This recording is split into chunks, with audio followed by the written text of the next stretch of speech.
Ini mengenai tumbuhan kelapa. Ternyata berdasarkan pada katakan tadi, kita tempurungnya, asapnya. Jadi selain tempurung kelapanya bisa digunakan, tapi ini asapnya yang kita gunakan.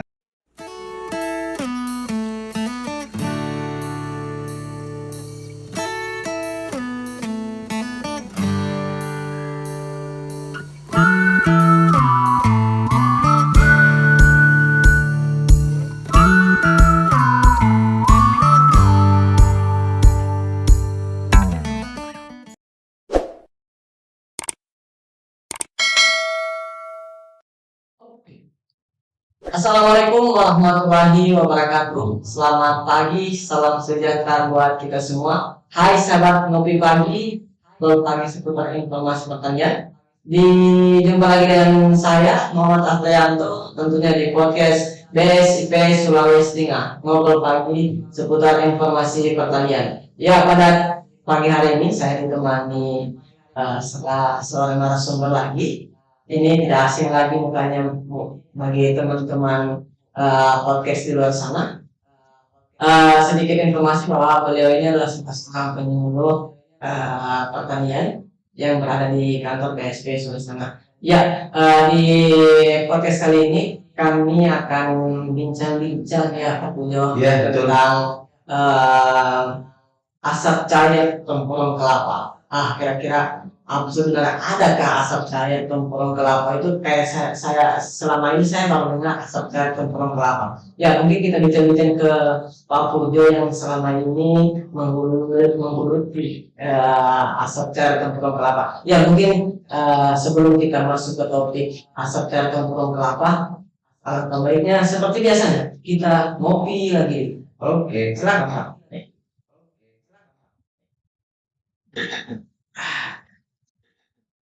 Ya, mungkin kita langsung ke topik saja Pak ya. Ke topiknya yaitu asap cair tempurung kelapa. Apa sih sebenarnya asap cair tempurung kelapa, atau mungkin dijelaskan lebih detailnya Pak Ade?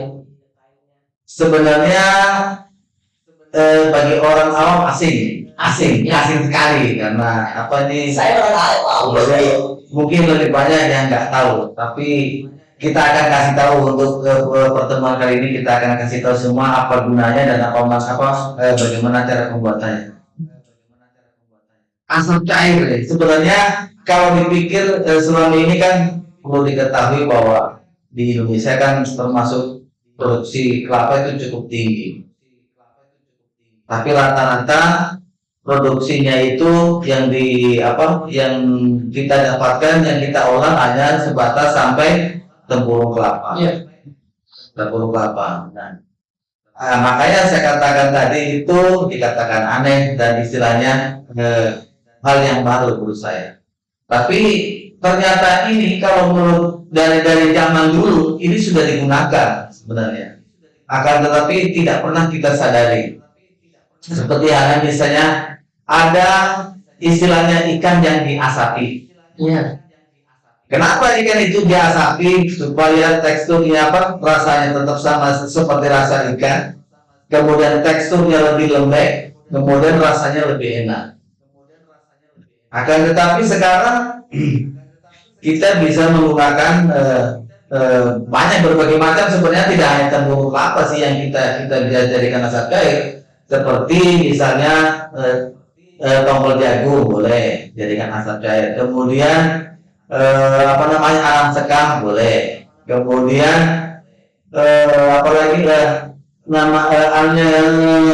kulitnya coklat. Akan tetapi kita mengapresiasi untuk di daerah Sigi sendiri itu banyak sekali bahwa limbah-limbah yang terbuang, dan saya memperhatikan sendiri mereka hanya mengupas kelapa, sabutnya juga tidak dimanfaatkan, kemudian tempurungnya dimanfaatkan sebenarnya, tapi masih terjadi polusi karena asapnya memang tidak dimanfaatkan. Jadi selain tempurung kelapanya bisa digunakan, tapi ini asapnya yang kita gunakan. Jadi untuk kita memperoleh asapnya. Tunggu Pak, saya potong sebentar. Ini mengenai tempurung kelapa. Ternyata berdasarkan pada katakan tadi, kita tempurungnya, asapnya itu bisa, ternyata manfaat pohon kelapa dan buah kelapa ini sangat bermanfaat sekali. Bukan cuma untuk ambil DP kelapa mudanya, Ya. DP apa, ternyata mulai dari akar Sampai dengan dari bawah sampai di atas semuanya bisa dimakan. difungsi dan serbaguna kalau Ya. ya mungkin selain itu ya Pak deh, di pohon kelapa ini kita kan bicara pohon kelapa dulu ya. Oke. Ke Ya. ini menurut saya limbah, kalau menurut saya Betul. limbah. Limbah. Dimanfaatkan untuk orang kebiasaan, Betul. tapi belum sempat kepikiran orang awal Ya. juga ya, belum memikirkan bahwa asap cair apa namanya tempurung kelapa itu dimanfaatkan. Mungkin itu gimana, saya belum paham tentang itu Pak. Oke, selanjutnya tentang asap cair. Jadi ini dari oke lah, bisa dikatakan tadi pohon kelapa adalah pohon yang multifungsi, yaitu dari akar sampai dengan ujungnya itu dimanfaatkan. Akan tetapi limbahnya juga bisa dimanfaatkan. Yang terutamanya misalnya dari batang kelapanya, sabut kelapanya itu ya biasa, yang umumnya kita dapat lihat bahwa untuk sabutnya bisa digunakan sebagai kerajinan tangan. Kerajinan tangan mulai dari keset atau alas kaki, kemudian untuk sebagai untuk pembuatan pot. Jadi itu sangat bermanfaat. Ya kan pada dasarnya ini orang awam yang mengetahui kelapa ini hanya dia punya kelapa, isi dan isi kelapa. Iya, betul. Nah, yang dia punya sabut ataupun kelapa itu beda. Mereka hanya uang. Jadi padahal kan punya nilai ekonomis yang cukup tinggi sebenarnya. Apalagi kita kelola dengan baik. Seperti yang kita lihat, yang kita jumpai ada semacam kelompok tani di kecamatan Palu Utara, yaitu di daerah Taipah. Mereka sudah ada yang mengusahakan asap cair. Oh, sudah ada ya? Sudah ada. Hanya mereka masih sementara produksi dan belum dipromosikan. Jadi masih perlu kita kembangkan bagaimana apa dan gunanya untuk sebagai manfaat untuk daripada asap cair itu. Perlu kita ketahui bahwa asap cair sebenarnya itu prosesnya adalah proses destilasi daripada tempurung kelapa. Ya mungkin bisa Nah, jadi destilasi itu ada semacam, kalau yang lebih kenal di sini adalah misalnya penyulingan cap tikus lah. Kalau kaitan seperti itu, iya penyulingan. kalau cap tikus ya. Akan tetapi ini yang disuling adalah tempurung daripada kelapa. Jadi tempurung kelapa. Jadi itu mulai pembakaran. Jadi sebenarnya asumsinya adalah pembakaran tempurung kelapa dulu. Jadi tempurung kelapa. Jadi yang kita manfaatkan adalah, coba kita lihat selama ini bahwa kalau orang membakar tempurung kelapa itu, lihat asapnya luar biasa. Iya, betul sekali. Bahkan mengepulnya luar biasa juga. Baunya luar biasa juga. Biasa bikin susah nafas. Kayak bilang ngawur. Bikin susah nafas. Akan tetapi sekarang ada model yang dikatakan asap cair itu, asapnya yang kita manfaatkan. Asapnya, bukan tempurung kelapanya. Dari tempurung kelapa menghasilkan asap. Asapnya yang kita kondensasi atau kita proses secara kondensasi menghasilkan asap. Jadi proses kondensasi sebenarnya bagaimana proses mengubah asap yang bentuknya asap tadi itu bagaimana membentuk prosesnya asap itu menjadi mencair. Jadi ada semacam drum yang sebagai tempat pembakaran, kemudian dialiri pipa yang dikasih pipa dengan udan yang di antara pipa itu ditaruhkan dengan bak berupa air, itu namanya kondensor. Nah, dari asap melalui kondensasi itu yang dianukan dengan apa? Dengan bak yang ada airnya itu, dengan panas yang tinggi, bentuknya asap dikondensasi, makanya keluarnya bukan asap lagi dia, bentuknya akan mencair. Iya, begitulah proses cair. Ya. Nah, jadi yang kita lakukan sekarang banyak sekali gunanya sebenarnya. Asap cair yang paling utama sebenarnya untuk pengawetan bahan makanan sebenarnya. Bahan pengawet. Ya, asap cair adalah bahan pengawet makanan. Jadi kalau kita dia dari sisi yang manfaat paling besar adalah sebagai bahan pengawet makanan. Contohnya misalnya di pelelangan ikan. Di pelelangan ikan itu saya bilang kalau kita biarkan begitu saja ikan dalam keadaan terbiarkan begitu saja, pasti akan cepat membusuk. Akan tetapi dengan pelakuan asap cair dengan diasapi atau masuk dengan asap begitu, dia akan lebih awet. Teksturnya juga akan lebih lembek, dan rasanya juga akan lebih enak. Baunya juga akan lebih halus.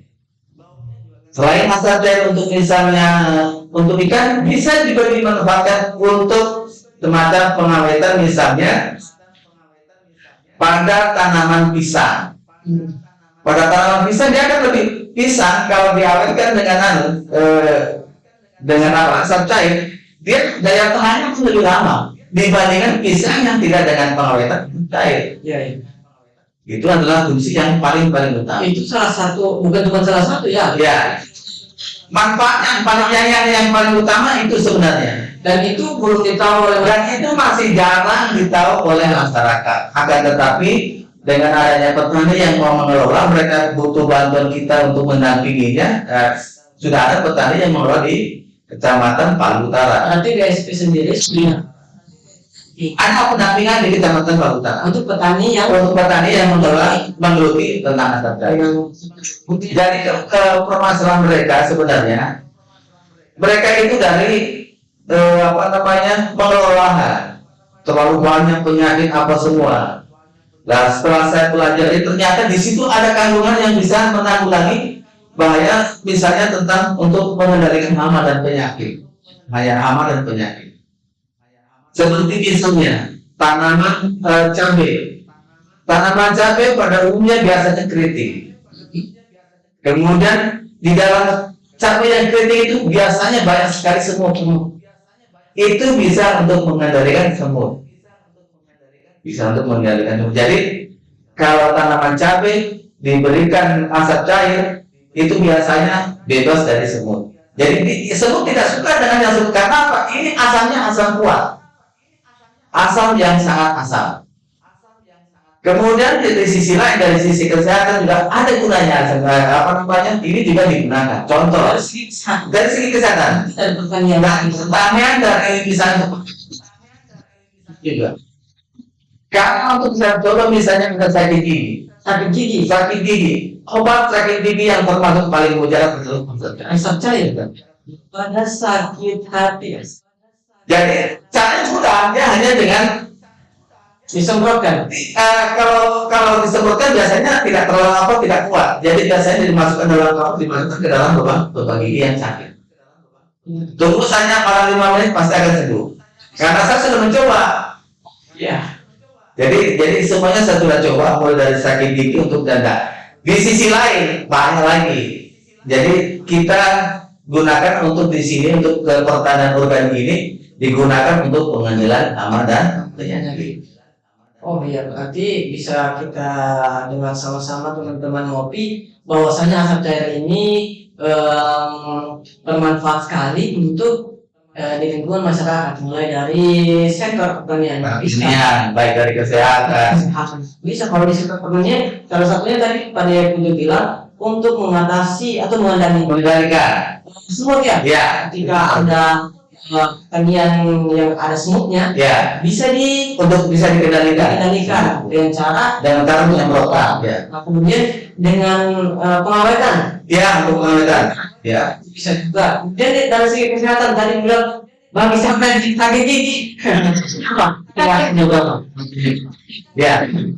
Nah, ini yang penting di masa kemarin masa COVID kemarin, makanya saya katakan dari data juga penting. Di masa COVID kemarin itu petani itu termasuk banyak jasanya, karena ternyata dengan minum asap cair itu terbebas dari itu sudah kita katakan mereka yang cuma kemarin mereka itu dari petani dulu mencoba, ternyata dengan minum itu tidak Jadi banyak petani lain yang masyarakat lain yang mencoba meminum pada saat musim COVID pada saat lalu. Jadi mereka bagikan tidak dibayar, tapi yang penting Anda sehat. Tapi ngomong-ngomong ini Pak De, apakah asap cair yang tidak mengandung bahan kimia? Lah mengandung kimia yaitu asam fenol. Iya. Tapi tidak berbahaya kok. Sebenarnya berbahaya makanya tidak boleh berlebihan. Oh, boleh dipakai. Tapi tidak boleh berlebihan. Contoh yang paling simpel saja, kita mencoba pada tanaman dengan dosis yang cukup tinggi, saat itu juga tanaman akan gosong. Wow, Tanaman akan gosong. Jadi makanya untuk mengendalikan semut itu paling sangat efektif. ya. Makanya penggunaannya dia harus tahu minimal di atas 50 di antara 50 sampai 100 cc per tangki. Nah, itu ada aturannya juga. Ada aturannya. Tapi ketika kita berlebihan untuk memakainya, Sedangkan kalau kita minum saja, Pak Dwi, minum saja, tidak usah banyak, mungkin 2 sendok, kita seperti orang lolong. Artinya kita seperti orang bernapas, tapi saya bilang agak tidak akan los ke bawah. Jadi seperti orang nelayan itu kalau minum cukup maksudnya, makanya tidak boleh berlebihan. berdasarkan yakin. Ini ada risetnya, tapi kita belum mempelajari sana ini hanya berdasarkan manfaat dan fungsinya itu saja. Itu asap cair banyak sekali terutama manfaatnya ya. Ya, Cuman di kalangan tadi atau teman-teman di luar sana belum ya, tahu bagaimana caranya menghasilkan asap cair ini. ya. Nah, mungkin pada kedepannya mungkin ke Pak Penyuluh atau BPP setempat nanti bisa disosialisasikan. Betul. Bukan cuma di kalangan masyarakat Palu saja, tapi di khususnya Sulawesi Tengah Ya. bisa disosialisasikan tentang asap cair ini. Ya, mungkin seperti yang mudah-mudahan seperti yang kita punya tugas sekarang kan fungsinya seperti itu. Iya. Mudah-mudahan kita bisa berlanjut nanti dengan kelompok yang kita dampingi. Iya. Mungkin sedikit Pak, ada yang saya mau sampaikan lagi. Produksi asap cair sebenarnya ada tiga. Asap cair ini Asap cair. Buruk itu. Kita belakang. Jadi hasil yang pertama itu bentuk warnanya hitam. kita lihat dari teksturnya Tekstur, warna hitam. Warna hitam yang pertama. hitam. Ya, itu dari keluarnya dari asap cair itu munculnya warna tetes hitam seperti oli. Tapi bentuknya air. Air Iya, bentuknya air. fisik Fisik seperti oli, bentuknya air. Ini hanya pekat. Iya, hanya pekat saja, tapi bentuknya hitam. hitam. Iya. Kemudian yang kedua bentuknya adalah kuning. Langkah ini cara membentuk itu untuk kita menjadi kuning adalah dengan cara destilasi, yaitu dengan cara perebusan kembali. Yang tadi hasil dari Hitam direbus kembali menjadi warna kuning. hitam tadi ke kuning ya. Ya, Gambar dua nih. nah berdua. Kemudian ada lagi yang bentuknya jernih seperti aqua. Seperti aqua. Jadi kalau dari kuning kita rebus kembali, makanya bentuknya menjadi lebih jernih dan lebih transparan untuk bisa tembus cahaya. Ya, berarti bisa bisa diartikan bahwa setelah masuk dari oven ya, bisa dikatakan oven. Oven ya, boleh dikatakan oven pemasaran ya. Kondensasi, Distilasi apa? destilasi. Jadi tiga istilah itu yang kita pakai sebenarnya. Pembakaran, kondensasi dengan destilasi. Ya. Jadi pembakaran yang kondensasi itu dari asap dari tempurung yang kita bakar, kemudian kita mengambil kondensasi bentuknya warnanya hitam. Ya, itu Itu adalah setelah dikondensasi warnanya hitam. Tapi untuk mencapai kuning, dia sama proses lagi namanya destilasi. destilasi ya. Bisa Perebusan kembali. untuk apa tujuan? Nah, tujuannya dia untuk menentukan grade. Kalau grade yang paling bagus itulah grade yang warna jernih. Warna jernih. Harganya juga beda. Dan pasti manfaatnya beda juga. Manfaatnya beda juga. Ya. Akan tetapi kalau untuk di tanaman, kita akan lebih suka menggunakan grid yang hitam. Karena daya reaksinya dia akan lebih cepat. Dibandingkan dengan yang kuning. Kalau untuk kesehatan? Kalau untuk kesehatan kita gunakan yang jernih. Bukan kita menggunakan yang hitam ataupun yang. Jadi kalau misalnya katakanlah kita buat cat tikus yang paling berarti yang paling kalau ada gasnya itu yang paling disukai. Jadi ini kalau yang paling disukai adalah bentuk fisiknya adalah warnanya jernih. Iya. Pak De, selain apa namanya tempurung kelapa tadi, mungkin teman-teman di luar sana penasaran juga selain tempurung kelapa apa semua tadi yang bisa dibuat itu yang sebenarnya itu contohnya proses pembakaran yang pada prinsipnya ada proses pembakaran, tapi punya untuk mengatasi polusi udara, makanya asapnya kita manfaatkan. Akan tetapi dari sisi sisi manfaat yang paling bagus adalah tempurung kelapa. Dan perlu kita ketahui bersama dulu Pak De, bahwa Sulawesi Tengah ini satu produksi terbanyak kelapa di Indonesia.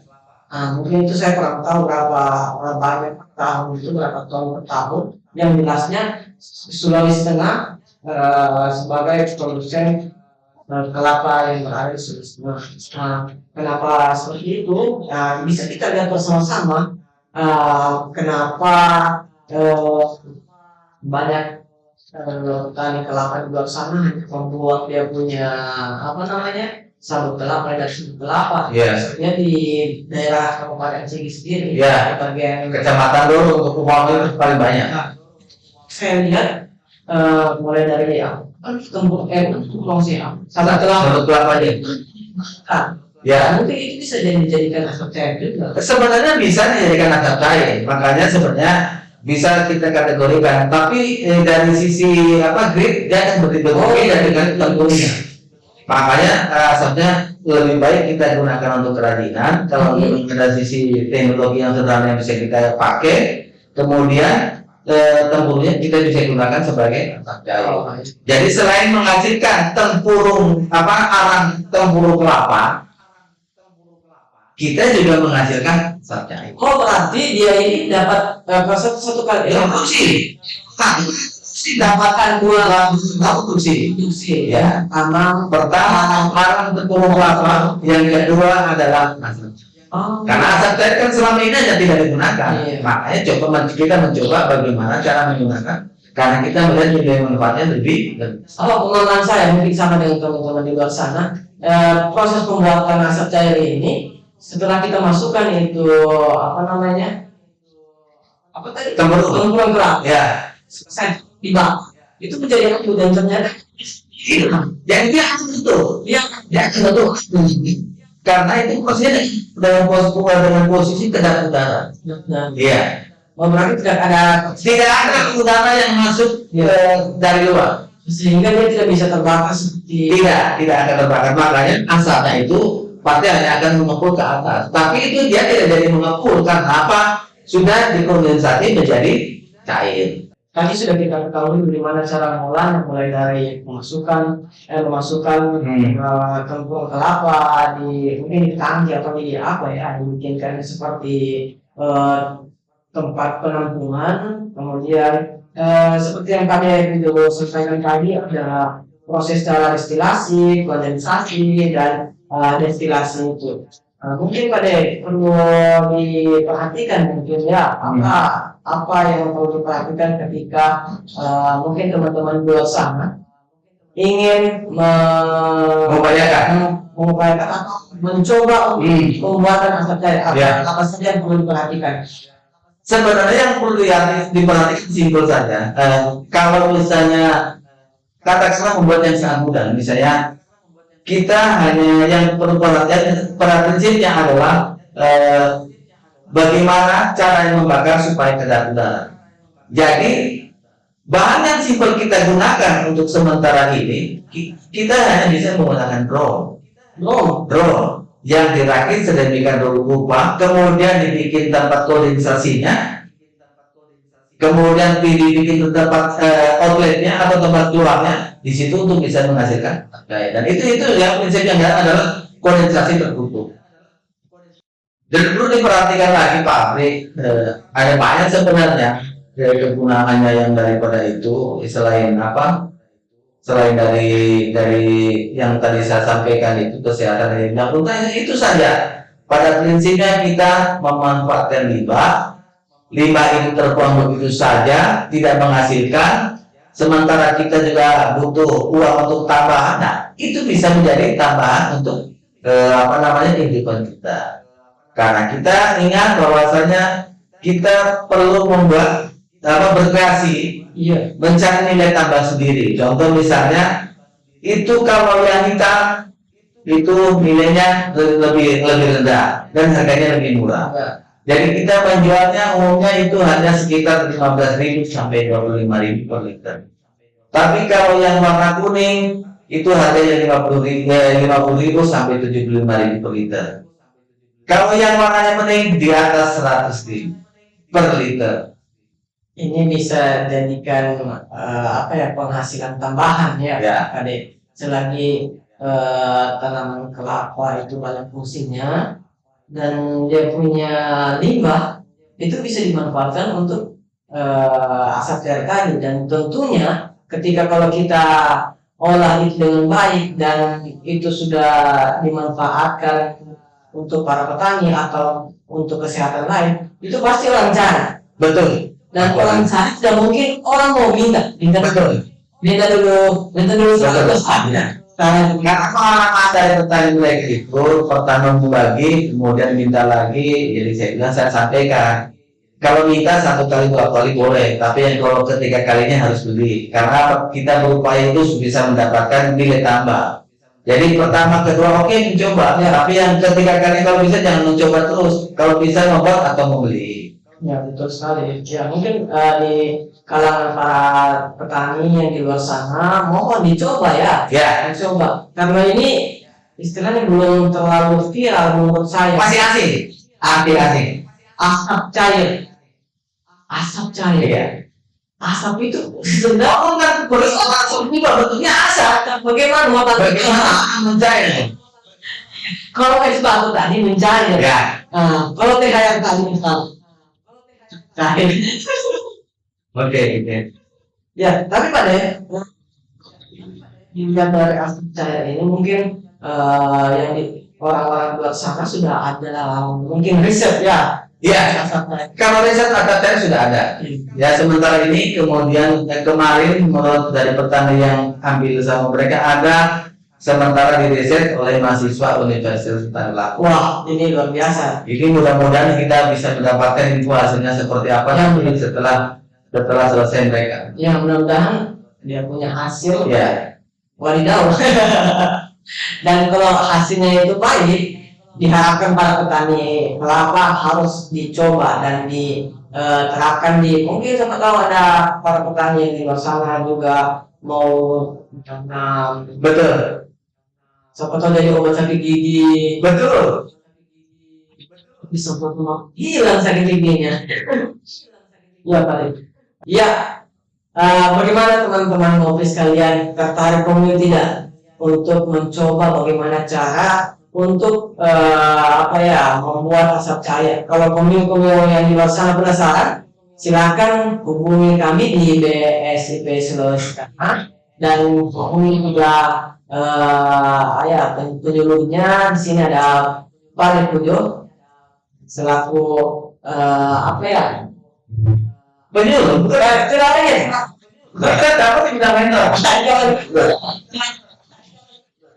Dan ini penyuluh ini luar biasa punya perannya di paling luar sana. Ya mungkin sekali lagi kalau saya sampaikan, kalau ada para petani di luar sana ingin mencoba dan belum tahu caranya, silakan hubungi kami di BSIP Sulawesi Tengah dan silakan berhubungan dengan Pak Pujo Haryono. Ya mungkin sampai di sini bincang-bincang kita tentang asap cair dari apa tadi namanya Pak Den?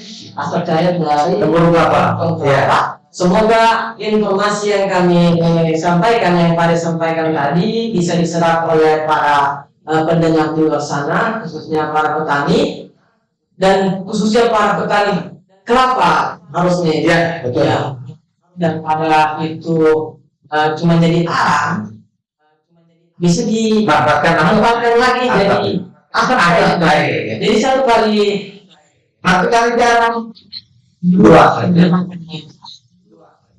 dengan Apa baik? nah oke, mudah-mudahan sekali lagi informasi ini manfaat bagi teman-teman di luar sana. Semoga dapat diterapkan dan semoga juga datang kemarin untuk bertanya pada pihak Kami juga ya. Iya, mendampingi dan selain mendampingi Kalau bisa biasanya itu adalah sekolah lapang. sekolah lapang ya lupa datang ini di PSP sus. Ya mungkin kami akhiri jumpa kali ini di podcast ngopi pagi ini dengan apa ya, dengan materi asap cair tempurung kelapa. Mudah-mudahan sekali lagi bermanfaat untuk teman-teman semua. Jika ada kata yang kurang berkenan atau informasi yang kurang dari kami, mohon dimaaf. Nah, itulah manusia. Ya, Betul. kekurangannya itu milik kami dan kesempurnaannya itu milik Tuhan yang Maha Kuasa. Ya, kami akhiri wabillahi taufiq wal hidayah. Wassalamualaikum warahmatullahi wabarakatuh.